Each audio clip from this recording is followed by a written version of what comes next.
Welcome back to Whoopsie Daisy Farm. February started off mild and peaceful and then really picked up speed as the month went on. Keep watching and I will tell you how.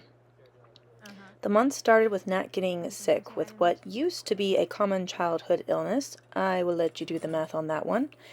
It was hard work, but we all came through with flying colors. He very quickly got back to his regularly scheduled program of being a very busy toddler and farm kid. Good job. Take it to Mama. Take it to Mama. What'd you get? What'd you get? Did you get milk? Milk. Good job, Missy.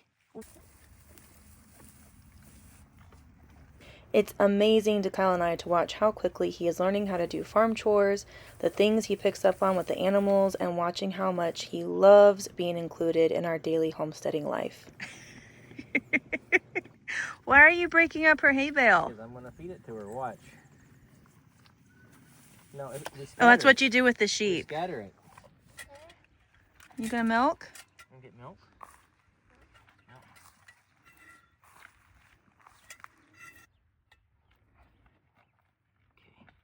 I think you got all of it You already. got all of it.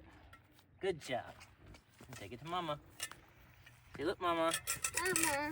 What'd you get? Did you get milk? Yay! Good job. Are you gonna put it in the bucket? Oh my word, look at him. How'd you learn to do that?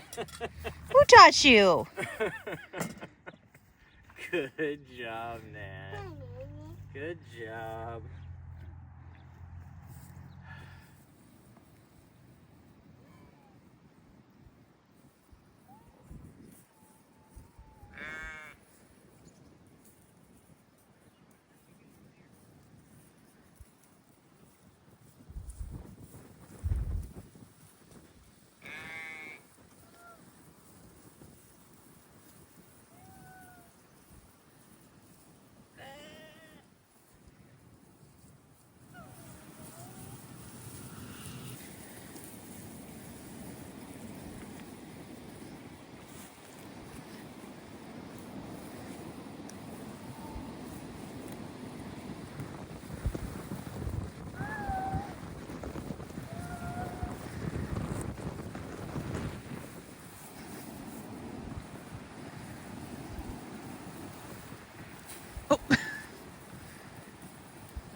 We are out of grass in our pastures, so everyone is on hay at this point and not super happy about it.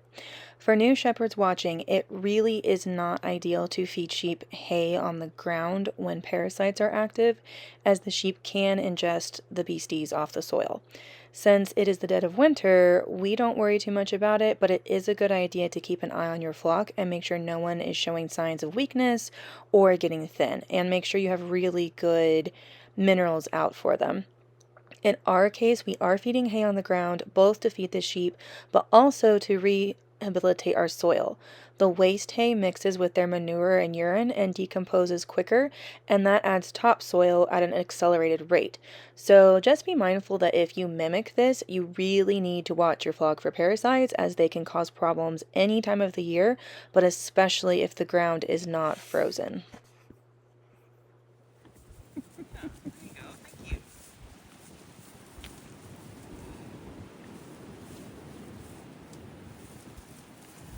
Thank you.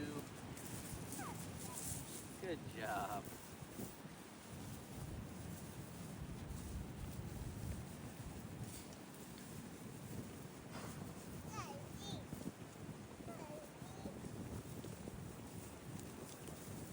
Good job. What? Where do you want it to go?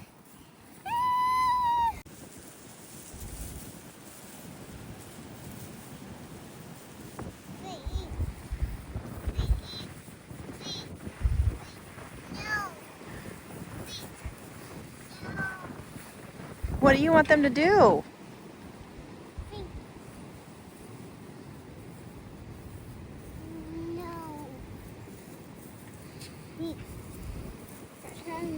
Are you trying to feed her?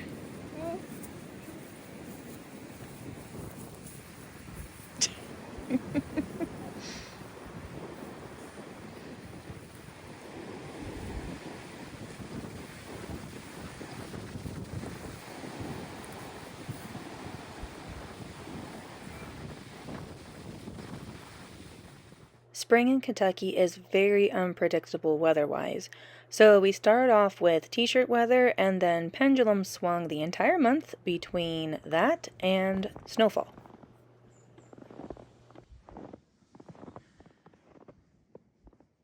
Do you like the new quail? Yeah. Do you like them? Alfred. That's Alfred. Alfred. Here, leave Alfred alone. He's grumpy. Show the quail the hay. Can you show the new quail the hay? Here. Hi, quail. Here.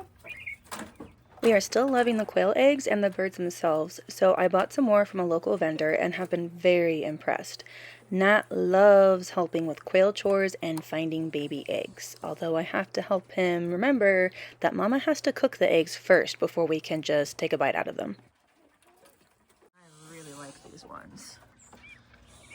So these are golden Italian. That's the rooster. They really like the Joel Salatin feed. So I'm very pleased with the quail. I just don't know about the cage, but aren't they so pretty? I really like these ones. Oh, careful what I say, because Nat's not repeating what I just said. But I got her, so all's well. She's trying to tell me off. Be soft. Here. Hi, quail. Good.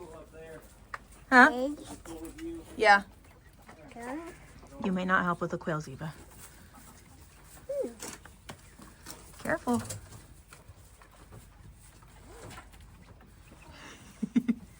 Do you like the quail? Here. Do you like the quail? Are they so cute? Good. Here. Good.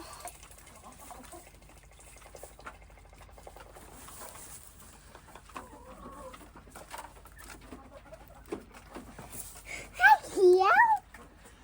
Good.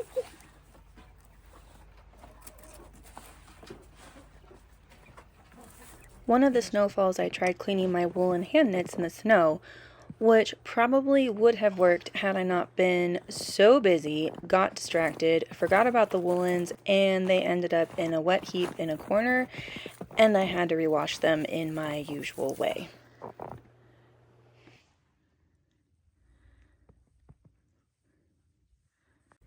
What happened? Did you get snow on your gloves? Hi, Ziva.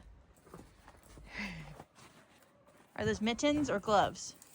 Apart from Nat being a very healthy, busy toddler, one of the things that kept me busy was I started a podcast called The Woolly Way, which you can watch here on YouTube on a playlist, or you can stream on one of your favorite podcasting apps for the audio version. We've had some really cool guests on already and have more awesome folks on episodes to come scheduled. Twins? Come on. Come on, Giselle. Hey. Giselle, come on. Come on. Come on, Giselle. Another thing that kept me busy was we got our lambing dates off again, and boy did this year's lambing start with a bang. I'm going to do a separate video on how we ended up with our first bottle baby of the year, but suffice it to say I'm quite irked at Giselle, who is currently our best milker, for rejecting the ewe and keeping the ram lamb. Our plan was to spend the next several days reintegrating the lamb to Giselle and trying to get her to accept the lamb, but then lambing threw us another curveball.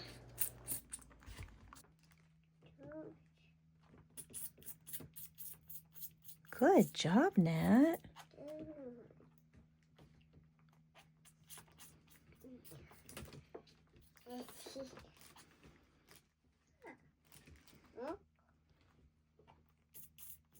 Cal came home from work on Friday around midnight and went to check the flock. He found that one of our dairy ewes, Luna, who was one of the first lambs born on our farm, had given birth and completely prolapsed her uterus.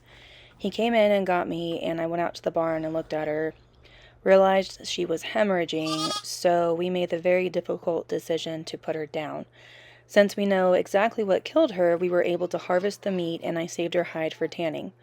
While this definitely was not the circumstances in which we wanted to learn these skills, we were once again blown away by people in our community stepping up and helping us tackle what life handed us so we could come out well on the other side. One neighbor gave us colostrum replacement, and another came and taught us how to cut up the carcass, and I've had several folks do impromptu phone calls to help me learn how to tan the hide. One of the perks of home butchery is that you can use every part of the animal, so we did our best to truly embrace nose-to-tail eating. Kyle's cousin will be making haggis on Burns Night next January, and I made broth out of the head and neck and made scrapple out of it and the rest of the organs. I will say it was all absolutely delicious, and for folks claiming that hair sheep meat tastes better than wool meat, quite frankly, y'all are just wrong. Dad is doing it. Now, watch. See this? Since we now had another bottle baby, we decided to just keep the initial one without trying to reintegrate her so that the second one had a companion. As you can see, Nat has been absolutely thrilled with his new playmates.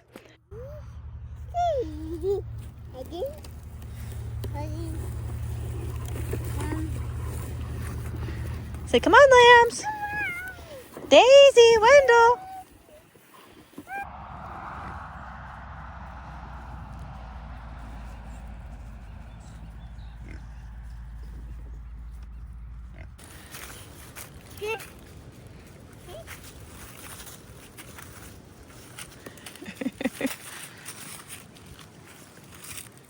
Started milking Giselle right away. Number one, to keep her production up, but number two, so that Daisy, her ewe lamb, could have milk from her own species, as that will help bottle babies thrive a lot better than if you put them on milk replacer.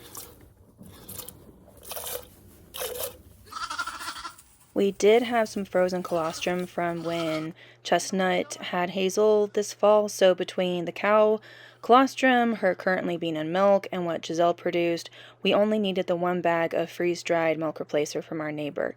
It may sound weird, but I always put beaten raw egg yolks in the bottles for the lambs, as egg yolks contain all the nutrients for life and is almost immediately absorbed into the body and can bypass the digestive system.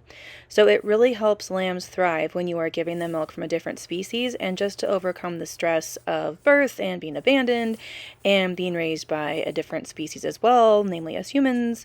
So again, tip for thriving bottle babies: put some beaten egg yolk in the bottles and watch them thrive.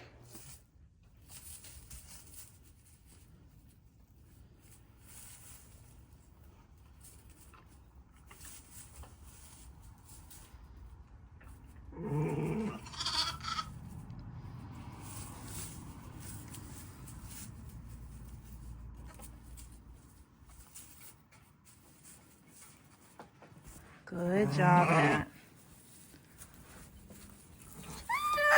Are you ready to come out? Say out, please. Happy. Okay, 1 second. In the midst of all this chaos, Amelia's eggs hatched. This is her 4th or 5th time hatching out chicks, and quite frankly, she is a terrible mother. She broods and hatches just fine, and then she gets bored after a few days, and the goslings start dying, either through neglect or by design.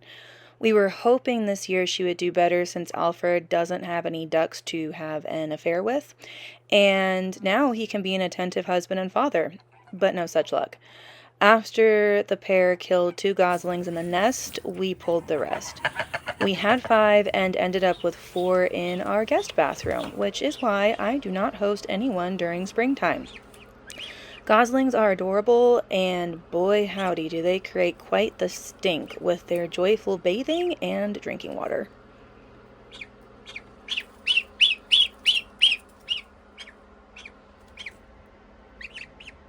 After that, things settled down into the dull roar that is the chaos of lambing season and spring on a homestead. I feel like I pretty much just turned around in circles, feeding things and staying up till 1 or 2 a.m. cleaning up messes or putting up meat or researching how to tackle these insane skills I decided that now was a good time to learn. I also still kept putting up podcast episodes in the midst of all this insanity, so if you like the podcast, please understand what was going on behind the scenes at the time of launching it.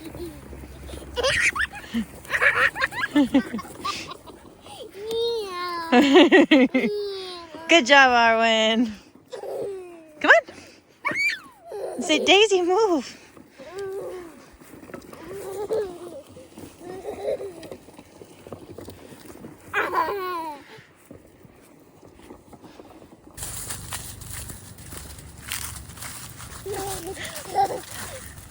Wendell, where are you going? Hi. Thanks so much for watching, and let me know in the comments what skill I mentioned from this month that you are the most interested in learning more about, or any others you want us to share about in later episodes.